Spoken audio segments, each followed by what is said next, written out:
What's good, people? All right, let's see what we can talk about today from the world of boxing. I didn't I didn't film yesterday, so hopefully there are a few more stories to have a good old chinwag about. All right, where are we? Carl Frampton. I thought Katie Taylor lost. She can make statement in Pursuit rematch. I agree with all of that. I thought she lost as well. Look, it wasn't a robbery. I mean, I think because I've said so many times that she lost, it almost seems as though I'm saying it was a robbery. It was a very, very close fight. Like, it could have gone 7-5 either way. I just thought she lost. That was it.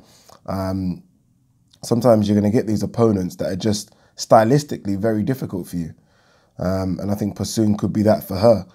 But, look, she gets a chance now to right that wrong. Although she won, in everyone's minds, I think if you ask the majority of people, 90% of people, fans, boxing pundits, boxers, I think you ask them, I think 90% of people thought she lost. So she gets a chance to almost, right that wrong. It's going to be a good fight, this one. It could be a more exciting fight than Katie Taylor, Serrano. Could be. I think Serrano just brought something a bit different, right? A bit more energy, a bit more. Serrano would have done a bit more in the build-up, I think. Not that matters in terms of fans coming, but in terms of just maybe adding a couple of notches onto that pay-per-view. Maybe. I don't know, but I'm happy it's on. Again, I've been saying this. We still need one more fight. Still need one more fight, people. Let's hope Eddie can chuck something on there. With everything that he's got and he's stable, there's no excuse not to chuck on another decent fight. True. There is no excuse. Jeff Horn smiles. Zoo is hot favourite to win. I may bet on myself. So this is the fight between Jeff Horn and, is it Tim? I think it's Tim Zoo. Could be wrong. Costa Zoo's son, the famous 140-pound fighter. Great fighter, by the way. Fantastic fighter. I think a lot of people might have only known, especially the casual fans, might have only known about Costa Zoo because of Ricky Hatton. And obviously Ricky Hatton beating Costa Zoo. So you kind of maybe don't have the greatest knowledge about how good Costa Zoo was. Go and watch some of these fights before Ricky Hatton. Go and watch him. Great fighter. Anyway, so Jeff Horn, and I think it is Tim Zoo. That's going to bug me a bit. Is it Tim Zoo? Sorry, just got to check. Yeah. They're fighting in August. Light middleweight fight. They're actually having fans there.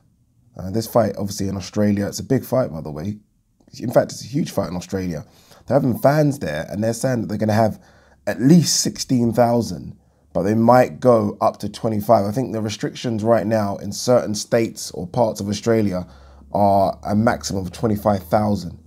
I think this particular venue where they're going can go up to 32. So they're probably going to stretch it to 25, and then maybe if the restrictions are sort of, what's the word? Opened up a bit more, they could go a bit higher. But interesting, right? It's like different parts of the world are doing different things. Like, I mean, if you could have 16,000 here, boxing's back, right? Boxing, I mean, I know it's back, but it's not back in fucking empty BT Sports Studios and Eddie's back garden. It is back. But that's a good fight. Look forward to that one. I think the press conference was today. I haven't seen it yet, but I'm pretty sure that I saw something, like something on Twitter that T-Street, is it T-Street Controversy? What's his name? You know what I'm talking about, right? I think he was live streaming it. So if you guys want to go and check out the press conference, go and check his page because I'm pretty sure it's up. This is an interesting story. Funny. Tyson Fury in the clear as Farmer withdraws bribe allegations. Now, for those of you who have absolutely no idea what I'm talking about, long story short here, Tyson Fury and his cousin Huey Fury tested positive for, I think it might have been clenbuterol, or some drug anyway. They were claiming that they got this drug in their system because of eating wild boar meat, which they claim they got from this said farmer. The farmer came out. The farmer made a statement about, I'm going to say 4 months ago, to say, oh, that's crap. I didn't give them no wild boar meat. and that they owe me 25,000 because they were going to pay me 25,000 to say I did provide them. So it was almost a case of, okay, someone's lying here. Don't know who. Is it Tyson Fury lying or is it the farmer? Because I don't know why the farmer would lie, basically, but is it the farmer lying?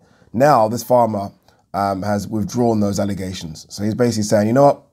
I am staying stum. I'm not saying anything. They have tried to reach out to the farmer as to why he's not saying anything, and he just doesn't want to talk anymore. Yeah, make up your own mind there. We need a Detective Columbo here, or an Agatha Christie Poirot. But yeah, I think we all know what's happened there, to be honest. Interesting. Because I was talking to someone about this the other day, like, where's that story gone? And all of a sudden now it's because he's withdrew his allegations. So maybe, and look, don't know here, maybe he was either lying or, let me play devil's advocate a bit, maybe he got some money. Who knows, right? This is boxing. What else have we got here? FA Ajagba inks advisory pact with James Prince. James Prince, the Al Heyman of boxing before Al Heyman. For those of you that don't know James Prince, you might want to do a bit of research, but this guy managed / advised like fighters like Floyd Mayweather, Roy Jones Jr. Who else did he have? Andre Ward, many others, by the way, but those are some of the big names. Kind of stepped away a bit from boxing, so he didn't have like the big name. For example, those names I just mentioned are very big, but he's now back in boxing a lot more, I think, and he's trying to grow that stable of fighters that he manages / advises. Hence why I called him the Al Heyman before Al Heyman, because his role is a strange one. Because F.A. Jagba, for example, is managed by Shelley Finkel and is promoted by Ring Star Promotions, I believe, which is Richard Schaefer. So he's got a manager already. He's got a promoter. What's James Prince's role? It's a strange one, right? But yeah, look, let's hope this means that F.A. Jagba can go. Like, let's go now. F.A. Jagba is 26. What's the hold up here? There are a few fighters like this. Like, I don't know. I don't know what we're waiting for. There are so many good gatekeepers in boxing now, heavyweight boxing. These prospects need to fight some gatekeepers and then go in, man. They need to go in. Tony Yoka's another one. There's a lot of these guys that I don't know how good they are. Well, actually, I know how good Tony Yoka is, but I don't know how good F.A. Jagba is, because it's almost like they're still a bit unsure of him because of that knockdown in his fight before the last fight. But man, just take the risk, roll the dice and go. They keep claiming things like he's got more power than Deontay Wilder, but better boxing ability. I don't know.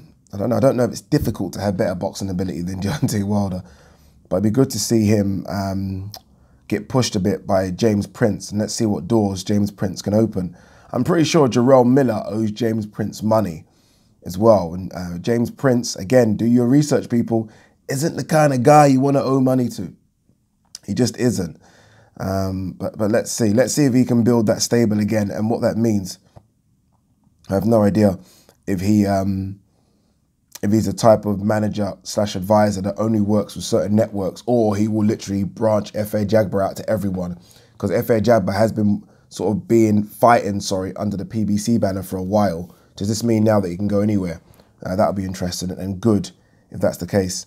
All right, this was spoken about a few days ago, but now it's official that Shakur Stevenson has vacated his WBO 126-pound title and been installed as #1 contender, which does happen at 130. Let me have a quick look at the 126 rankings. WBO. I want to see who's going to fight for that vacant belt.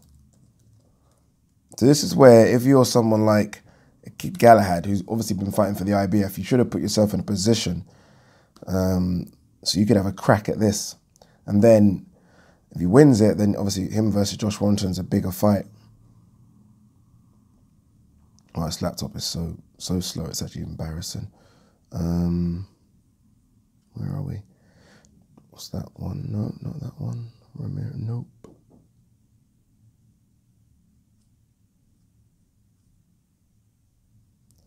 Okay. Oh, okay. Conlon is #1. Interesting. And Ruben Villa. Ooh.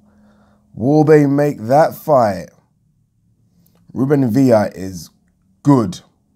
Good. I like that, though. I mean, so you got Michael Conlan, by the way. So I said Conlan. I thought you should know. I'm talking about Michael. All right, against Ruben Villa. Both of them unbeaten. 18-0 Ruben Villa. I speak to his trainer quite a bit. And Conlan, who's 13-0. Let's see.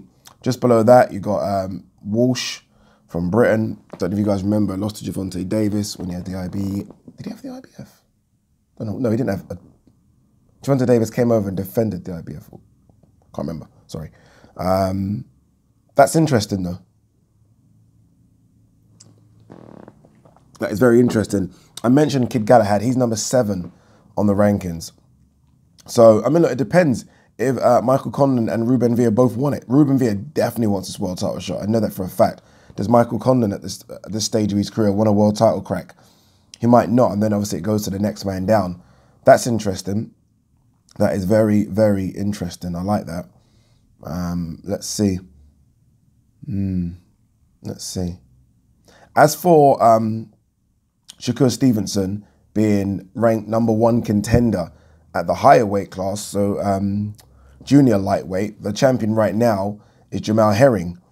Remember, they're obviously trying to do Jamal Herring versus Carl Frampton, but Jamal Herring is going to fight, can't remember the guy's name. Sorry, let me quickly check again. Apologies for this. I should know this shit, but what I'm trying to get at is that, what does this mean for Carl Frampton? Okay, so Jamal Herring's going to fight Jonathan Oquendo. Now, he'll get past Jonathan Oquendo, but does that mean he immediately goes to the Carl Frampton fight after, or does Shakur Stevenson now bump above Carl Frampton? Jamal Herring would hope not, because I think Frampton's a bigger fight financially for him. But yeah, interesting things going on in the WBO right now. But I look forward to Conlan versus Ruben Villa if that happens for the vacant title. Okay, just as I said this, Bob Arum has confirmed that Herring versus Frampton will be rescheduled for November, site to be determined. So that just answers the question. Let's have a look. What else we got? Luke Campbell, Ryan Garcia has speed, power, but I will KO him. Let's see. Let's see. Let's not get excited about this one. Let's see what will happen, because again, we are 6, 7, 8, 9 months away from that fight actually happening. So let's see. And that's being generous, by the way. Let's see. A bit more stuff from Katie Taylor here, talking about she'll leave no doubts in rematch with Delphine Persoon. Okay. All right. What else we got here? Tyson Fury. Joshua refused Wilder fight twice, scared of being chinned. Who knows? Who knows? Especially early on. I definitely think that Anthony Joshua wanted to make the fight later, but earlier on, when also I think when AJ said, "Pay me 50 million, and the fight will happen," and it seemed as though that Al Heyman and Shelley Finkel came up with the 50 million, and then it seemed it was a bit of backtracking. And I'm an AJ fan, and I can say that's what it looked like. So early on, maybe. After all of that and all the negotiations started, no way. No way did AJ refuse it after. He definitely wanted that fight. Definitely wanted that fight. But look, we'll see. I mean, I don't think AJ will ever fight Wilder. If I'm honest, I think that fight's done now. Unless Wilder chins Fury. I don't think he will. But if he does that, then obviously it's all roads leading to AJ versus Wilder again. But there are so many hurdles in between. I'm not ruling out anyone. I'm not ruling out Dillian Whyte. I'm not ruling out Usyk. Even a part of me doesn't want to rule out Pulev. So we'll see what happens, if I'm honest with you. We will see. This was a bit weird and shows how far boxing is behind, especially when it comes to these video games. And I'm not a game player, I can't lie to you. I don't really play video games at all. I can't remember the last time I actually had like a PS4 or whatever PS it is now. That probably shows how old I am. I don't even know what PS it is now, or an Xbox. But AJ and Tyson Fury featured in a UFC 4 video game because boxing can't get a bloody game together. I think they're trying to get one now, but it was weird to see that. But let's hope that boxing can get a game together for you gamers out there. Because again, I like, no interest in, honest with you. Josh Warrington speaks here, says Gary Russell is there for the taking. A Ukad fight would be memorable. Again, I feel sorry for these boxers right now because they're desperate. Like, there's some boxers are desperate to just get a big fight on. Someone like Josh Warrington is desperate because he's been in some big fights. They might not have been big fights on a worldwide stage, but over here they were big fights, right? Kid Galahad, Selby, Frampton, he just wants those big fights. He's up for those big fights. And right now, as much as he's talking about Gary Russell Jr., obviously no longer talking about Shakur Stevenson, Ukad, I mean, Ukad might be a unification fight, but it's not a big fight over here. Gary Russell Jr. is, but Ukad isn't. Boy. He'll probably have one more fight himself or two more fights and go to 130. Seems as though a lot of people are jumping now. Gary Russell Jr. is probably going to jump to 130 very soon as well. Yeah. All right, is there any more bits here? I did think I saw something about Canelo's next opponents. Let me quickly jump off boxing scene. I saw like some random names. Like, obviously, John Ryder's trying to campaign for it. Good on him. You know, go for it, right? There must have been conversations already, to be honest with you. But I saw something else. What was it? Okay, not this Golovkin free crap. What's this? Let's have a quick look on TalkSport. I was on TalkSport the other day. I don't know if you guys know, for UFC 251 coverage. So I was in the studio and Adam Catterall, Nick P, who do an amazing job, and Dan Hardy, former UFC welterweight title challenger. I think people forget that. They were commentating. Like, it was the longest shift I've ever done in my life. Like, I got there 11:30 in the evening, Saturday night. I left the studio, this is no bullshit, 7:45 the next morning. Mad, but obviously always grateful for the opportunities. The next one is Wednesday evening / Thursday morning, then Sunday, and obviously then TalkSport will have UFC coverage going forward. I thought I saw a random name for Canelo. Maybe not. Maybe I was just about to say, was I dreaming about Canelo? But maybe I was. I don't know. But I thought I saw something random. No, it's just the same names. We know it won't be Billy Joe Saunders. Just, yeah, the same names are popping up now. Anthony Durrell is a name that pops up a lot now. John Ryder's coming up a lot. And Callum Smith. So no doubt it'll be Anthony Durrell. Or John Ryder. It's not going to be Callum Smith. Nah. That's actually quite a big fight, right? Because that's him facing a guy that is legitimately a world champion at 168. So it will be a proper opportunity to get a belt, to be a 4-weight belt holder. I don't think you do that as a small fight behind closed doors. You don't. And it would be nice, I don't expect them to do this, but it would be nice for them to do something a bit special. This is Canelo we're talking about. Again, UFC had all this build-up, Fight Island, right? It got everyone excited, even though the fights weren't specifically on an island. They were on an island, but within an arena.